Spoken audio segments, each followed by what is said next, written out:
Hi friends, എല്ലാവർക്കും പൊടിയസ് വേൾഡിലേക്ക് സ്വാഗതം. ഇന്ന് പാവയ്ക്ക വെച്ചിട്ട് തയ്യാറാക്കി എടുക്കാൻ പറ്റുന്ന നല്ല ടേസ്റ്റി ആയിട്ടുള്ള ഒരു കറിയുടെ റെസിപ്പി ആയിട്ടാണ് ഞാൻ വന്നിട്ടുള്ളത്. ഒട്ടും തന്നെ കയ്പില്ലാതാണ് നമ്മൾ ഈ ഒരു പാവയ്ക്ക കറി തയ്യാറാക്കി എടുക്കുന്നത്. അതുകൊണ്ട് തന്നെ കുട്ടികളൊക്കെ വളരെ ഇഷ്ടത്തോടുകൂടി തന്നെ കഴിക്കുന്നതാണ്. നമുക്ക് ചോറിനൊപ്പം ഈ ഒരു കറി മാത്രം മതിയാകും. അപ്പോൾ ഈ വീഡിയോ കാണുമ്പോൾ നിങ്ങൾക്ക് ഇഷ്ടമാവുകയാണെന്നുണ്ടെങ്കിൽ പ്ലീസ് ഒന്ന് ലൈക്കും കൂടി ചെയ്തേക്കണേ. അപ്പോൾ നമുക്കിതെങ്ങനെ തയ്യാറാക്കുന്നതെന്ന് നോക്കാം. പാവയ്ക്ക കറി തയ്യാറാക്കുന്നതിനായിട്ട് ഈ ഒരു സൈസിലുള്ള ഒരു പാവയ്ക്കയാണ് ഞാൻ എടുത്തിട്ടുള്ളത്. അത്യാവശ്യം പച്ച കളറിലുള്ള പാവയ്ക്കയാണ് ഞാൻ എടുത്തിട്ടുള്ളത്. ഏത് പാവയ്ക്കയാണെങ്കിലും കുഴപ്പമില്ല കേട്ടോ. ഇനി നമുക്കിതൊന്ന് ക്ലീൻ ചെയ്തിട്ട് കട്ട് ചെയ്തെടുത്തിട്ട് വരാം. അപ്പോൾ പാവയ്ക്ക ക്ലീൻ ചെയ്തിട്ട് ഞാനൊന്ന് കട്ട് ചെയ്തെടുത്തിട്ട് വന്നിട്ടുണ്ട്. ഈ ഒരു രീതിക്കാണ് ഞാൻ കട്ട് ചെയ്തെടുത്തിട്ടുള്ളത്.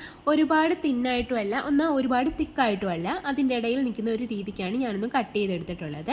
ഇനി നമുക്കിതിലേക്ക് കുറച്ച് ഉപ്പ് ചേർത്ത് കൊടുക്കാം. ഞാനിവിടെ 1 ടീസ്പൂൺ അളവിൽ ഉപ്പ് ചേർത്ത് കൊടുക്കുന്നുണ്ട്. പിന്നീട് ഒരു ടേബിൾ സ്പൂൺ അളവിൽ വിനിഗറും കൂടി ചേർത്ത് കൊടുക്കാം. എന്നിട്ട് നമുക്കിത് നന്നായിട്ടൊന്ന് മിക്സ് ചെയ്തിട്ട് എടുക്കാം. ശേഷം നമുക്കിതൊരു 15 മിനിറ്റ് നേരത്തേക്ക് ഒന്ന് മാറ്റി വെക്കാം കേട്ടോ. അപ്പോൾ ഒരു 15 മിനിറ്റൊക്കെ ആയിട്ടുണ്ട്. ഇപ്പോൾ ഇതിനകത്ത് അത്യാവശ്യം ഒരു വെള്ളം നനവൊക്കെ ആയിട്ടുണ്ട്. ഇനി നമുക്കിത് നന്നായിട്ട് പിഴിഞ്ഞിട്ടെടുക്കാം കേട്ടോ. നന്നായിട്ട് പിഴിഞ്ഞിട്ടെടുക്കണം. ഒട്ടും തന്നെ വെള്ളം നനവില്ലാത്ത രീതിയിൽ അങ്ങ് പിഴിഞ്ഞിട്ടെടുക്കാം. അപ്പോൾ ഞാൻ പിഴിഞ്ഞെടുത്ത് മാറ്റിയിട്ടുണ്ട്. അപ്പോൾ ബാക്കിയുള്ളതും ഞാൻ ഇതേ കണക്ക് തന്നെ പിഴിഞ്ഞിട്ടെടുക്കട്ടെ കേട്ടോ. പാവയ്ക്കയെല്ലാം ഞാൻ ഇവിടെ പിഴിഞ്ഞെടുത്ത് മാറ്റിയിട്ടുണ്ട്. ഇത്രയും വെള്ളം അധികം വന്നിട്ടുണ്ട്. ഈ വെള്ളം നമുക്ക് ആവശ്യമില്ല കേട്ടോ. ഇനി നമുക്ക് ഈ ഒരു പാവയ്ക്ക ഒന്ന് ഫ്രൈ ചെയ്തിട്ട് എടുക്കാം. അതിനായിട്ടൊരു കടായിലേക്ക് കുറച്ച് ഓയിൽ ഞാൻ ഒഴിച്ചു കൊടുക്കുന്നുണ്ട്. ഞാനിവിടെ വെളിച്ചെണ്ണയാണ് എടുക്കുന്നത് കേട്ടോ. എന്നിട്ട് ഈ ഓയിൽ ഒന്ന് ചൂടായി വരട്ടെ. അപ്പോൾ നമ്മുടെ ഓയിലൊക്കെ ഒന്ന് ചൂടായി വന്നിട്ടുണ്ട്. ഈ സമയത്ത് നമ്മൾ പിഴിഞ്ഞ് വെച്ചിട്ടുണ്ടായിരുന്ന ആ ഒരു പാവയ്ക്ക അങ്ങ് ചേർത്ത് കൊടുക്കാം. എന്നിട്ട് നമുക്കിതൊന്ന് ഫ്രൈ ചെയ്തിട്ടെടുക്കാം. ഒരു മീഡിയം ഫ്ലെയിമിൽ വെച്ചിട്ട് ഇതിൻ്റെ കളറൊക്കെ ചെറുതായിട്ടൊന്ന് ചേഞ്ച് ആയി വരണം. ഒരു ഗോൾഡൻ കളർ ആവുന്നിടം വരെ ഒന്ന് ഫ്രൈ ചെയ്തിട്ട് എടുക്കാം കേട്ടോ. അപ്പോൾ നമ്മുടെ പാവയ്ക്കൊക്കെ ഇവിടെ ഫ്രൈ ആയി വന്നിട്ടുണ്ട്. ചെറുതായിട്ട് കളറൊക്കെ ഒന്ന് ചേഞ്ച് ആയി ക്രിസ്പി ആയി വന്നിട്ടുണ്ട്. ഒരുപാട് അങ്ങ് ഫ്രൈ ചെയ്തെടുക്കേണ്ട ആവശ്യമൊന്നുമില്ല. ഈ സമയമാകുമ്പോഴത്തേക്കും നമുക്ക് കോരി മാറ്റാവുന്നതാണ്. അതിനുശേഷം നമുക്കിതേ ഓയിലിലേക്ക് തന്നെ ഒരു 1/2 ടീസ്പൂൺ അളവിൽ കടുക് ഇട്ട് കൊടുക്കാം. കടുകൊക്കെ ഒന്ന് പൊട്ടി വരുമ്പോഴേക്കും ഒരു നുള്ള അളവിൽ ഉലുവയും കൂടി ചേർത്ത് കൊടുക്കാം. അതും ഒന്ന് പൊട്ടി വരുമ്പോഴേക്കും നമുക്കിതിലേക്ക് ഒരു നുള്ള അളവിൽ ജീരകവും കൂടി ചേർത്ത് കൊടുക്കാം. ഞാനിവിടെ ചെറിയ ജീരകമാണ് എടുത്തിട്ടുള്ളത് കേട്ടോ. അപ്പോൾ അതും ഒന്ന് പൊട്ടി വന്നപ്പോഴേക്കും നമുക്കിനി ഇതിലേക്ക് കുറച്ച് തേങ്ങാക്കൊത്തും കൂടി ഒന്ന് ചേർത്ത് കൊടുക്കാം. എന്നിട്ട് നമുക്കിതൊന്ന് ഫ്രൈ ചെയ്തിട്ട് എടുക്കാം. ആ ഒരു തേങ്ങാക്കൊത്തൊക്കെ ചേർക്കുമ്പോൾ ആ ഒരു ഓയിലിൽ കിടന്ന ആ ഒരു തേങ്ങാക്കൊത്ത് ഫ്രൈ ആയി വരുമ്പോൾ നല്ലൊരു സ്മെല്ല് കിട്ടും. അതേ കണക്ക് തന്നെ നല്ലൊരു ടേസ്റ്റുമാണ് നമ്മുടെ കറിക്ക് കേട്ടോ. അതിനുശേഷം നമുക്കിതിലേക്ക് 2 ഉണക്കമുളക് കട്ട് ചെയ്തതും കൂടി ചേർത്ത് കൊടുക്കാം. എന്നിട്ട് ഇതൊന്ന് ഫ്രൈ ആക്കിയിട്ട് എടുക്കാം. ശേഷം നമുക്കിതിലേക്ക് കുറച്ച് കറിവേപ്പില കൂടി ചേർത്ത് കൊടുക്കാം. എന്നിട്ട് നന്നായിട്ടൊന്ന് മിക്സ് ചെയ്തിട്ട് എടുക്കാം. ഇനി ഞാൻ ഇതിലേക്ക് ചേർത്ത് കൊടുക്കുന്നത് പച്ചമുളകാണ്. ഞാനിവിടെ 2 പച്ചമുളകാണ് എടുത്തിട്ടുള്ളത്. നിങ്ങളുടെ എരിവിൻ്റെ അനുസരിച്ചിട്ട് പച്ചമുളകിൻ്റെ എണ്ണം കൂട്ടുകയോ കുറയ്ക്കുകയൊക്കെ ചെയ്യുക കേട്ടോ. അപ്പോൾ എന്നിട്ട് അതും ഒന്ന് മിക്സ് ചെയ്തെടുത്തതിന് ശേഷം നമുക്കിനി ഇതിലേക്ക് ഇഞ്ചിയും വെളുത്തുള്ളിയും കൂടി ചെറുതായിട്ട് ചോപ്പ് ചെയ്തെടുക്കാം. ഞാൻ ഇവിടെ ഒരു ചെറിയ കഷ്ണം ഇഞ്ചിയും അതുപോലെ തന്നെ ഒരു 3 അല്ലി ചെറിയ വെളുത്തുള്ളിയും കൂടിയാണ് ചോപ്പ് ചെയ്തെടുത്തിട്ടുള്ളത്. അപ്പോൾ നമുക്ക് അതും കൂടി ചേർത്ത് കൊടുത്തിട്ട് ഒന്ന് ഫ്രൈ ചെയ്തിട്ടെടുക്കാം. ഈ ഒരു ഇഞ്ചിയുടെയും വെളുത്തുള്ളിയുടെയും ഒരു പച്ചമണം ഒന്ന് മാറുന്നിടം വരെ ഒന്ന് വഴറ്റിയെടുക്കാം. പിന്നീട് ഇതിലേക്ക് ഒരു മീഡിയം സൈസ് സവാള ഈ രീതിയിലൊന്ന് കട്ട് ചെയ്തെടുത്തിട്ടുണ്ട്. അതും കൂടി അങ്ങ് ചേർത്ത് കൊടുക്കാം. എന്നിട്ട് ഇത് നന്നായിട്ട് മിക്സ് ചെയ്തെടുക്കാം. ശേഷം നമുക്കിത് നന്നായിട്ട് അങ്ങ് വഴറ്റിയിട്ടെടുക്കണം. നല്ലതുപോലെ വഴറ്റിയെടുക്കണം കേട്ടോ.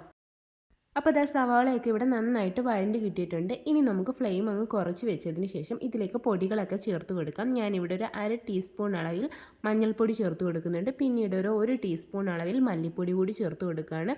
അതുപോലെ തന്നെ ഒരു 1/2 ടീസ്പൂൺ അളവിൽ മുളക് പൊടിയും കൂടി ചേർത്ത് കൊടുക്കുകയാണ്. എന്നിട്ട് ഇത് നമുക്ക് നന്നായിട്ട് അങ്ങ് മിക്സ് ചെയ്തെടുത്തതിന് ശേഷം ഒന്ന് വഴറ്റിയെടുക്കാം. ഈ പൊടികളുടെ ആ ഒരു പച്ച കുത്തൊക്കെ ഒന്ന് മാറി വരുന്നിടം വരെ ഒന്ന് വഴറ്റിയെടുക്കാം. അതിനുശേഷം നമുക്കിതിലേക്ക് ഒരു മീഡിയം സൈസിലെ തക്കാളി അരിഞ്ഞതും കൂടി ചേർത്ത് കൊടുക്കാം.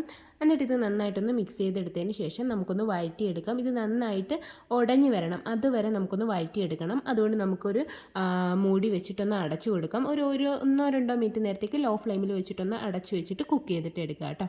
അപ്പോൾ തക്കാളിയൊക്കെ നന്നായിട്ടൊന്ന് കുക്കായി വന്നിട്ടുണ്ട്. നല്ലതുപോലെ ഒന്ന് വെന്തുടഞ്ഞ് വന്നിട്ടുണ്ട്. ഈ സമയത്ത് നമുക്കിതിലേക്ക് വെള്ളം കൂടി ചേർത്ത് കൊടുക്കാം. ഞാനിവിടെ 1 കപ്പ് അളവിൽ ഇളം ചൂടുവെള്ളമാണ് ഒഴിച്ചു കൊടുക്കുന്നത്. എന്നിട്ട് ഇത് നമുക്ക് നന്നായിട്ടൊന്ന് മിക്സ് ചെയ്തിട്ട് എടുക്കാം. ശേഷം നമുക്കിതിലേക്ക് ഉപ്പ് കൂടി ചേർത്ത് കൊടുക്കാം. നമ്മളിതുവരെ ഉപ്പൊന്നും ചേർത്ത് കൊടുത്തിട്ടില്ലായിരുന്നു. അപ്പോൾ ആവശ്യമായിട്ടുള്ള ഉപ്പ് കൂടി ചേർത്ത് കൊടുത്തിട്ട് ഒന്നുകൂടി ഒന്ന് മിക്സ് ചെയ്തെടുത്തതിന് ശേഷം നമുക്കിതൊന്ന് നന്നായിട്ട് തിളപ്പിച്ചിട്ട് എടുക്കാം കേട്ടോ. അപ്പോൾ ഇത് നന്നായിട്ടൊന്ന് തിളച്ച് വന്നിട്ടുണ്ട്. ഈ സമയത്ത് നമ്മൾ ഫ്രൈ ചെയ്ത് വെച്ചിട്ടുണ്ടായിരുന്ന ആ പാവയ്ക്ക കൂടി ഇതിലേക്ക് ചേർത്ത് കൊടുക്കാം. എന്നിട്ട് നന്നായിട്ട് ഒന്നും കൂടി ഒന്ന് മിക്സ് ചെയ്തെടുത്തതിന് ശേഷം നമുക്കിത് മൂടി വെച്ചിട്ട് ഒരു 5 മിനിറ്റ് കൂടി ഒന്ന് കുക്ക് ചെയ്തിട്ട് എടുക്കാം കേട്ടോ. അപ്പോൾ നമ്മുടെ കറി തിളയ്ക്കാൻ തുടങ്ങിയിട്ട് ഏകദേശം ഒരു 5 മിനിറ്റൊക്കെ ആയിട്ടുണ്ട്. ഇനി നമുക്കിതൊന്ന് ഓപ്പൺ ചെയ്തിട്ട് നോക്കാം. ഈ സമയത്ത് ഉപ്പും എരിവൊക്കെ കറക്റ്റ് ആണോ എന്ന് നോക്കുക. ഉപ്പൊക്കെ കുറവാണെന്നുണ്ടെങ്കിൽ ഇട്ട് കൊടുക്കുക കേട്ടോ. എന്നിട്ട് ഇത് നമുക്ക് നന്നായിട്ടൊന്ന് മിക്സ് ചെയ്തിട്ടെടുക്കാം. ഇങ്ങനെ തന്നെ നമ്മുടെ കറി കഴിക്കാൻ നല്ല ടേസ്റ്റ് ആയിരിക്കും കേട്ടോ. അപ്പം ഞാനിവിടെ തേങ്ങാപ്പാലും കൂടി ചേർത്ത് കൊടുക്കുന്നുണ്ട്. അതുകൊണ്ട് നമുക്ക് ഫ്ലെയിം നന്നായിട്ട് കുറച്ച് വെച്ചതിന് ശേഷം തേങ്ങാപ്പാൽ ഒഴിച്ചു കൊടുക്കാം. ഞാനിവിടെ 1 കപ്പ് കട്ടി തേങ്ങാപ്പാലാണ് എടുത്തിട്ടുള്ളത്.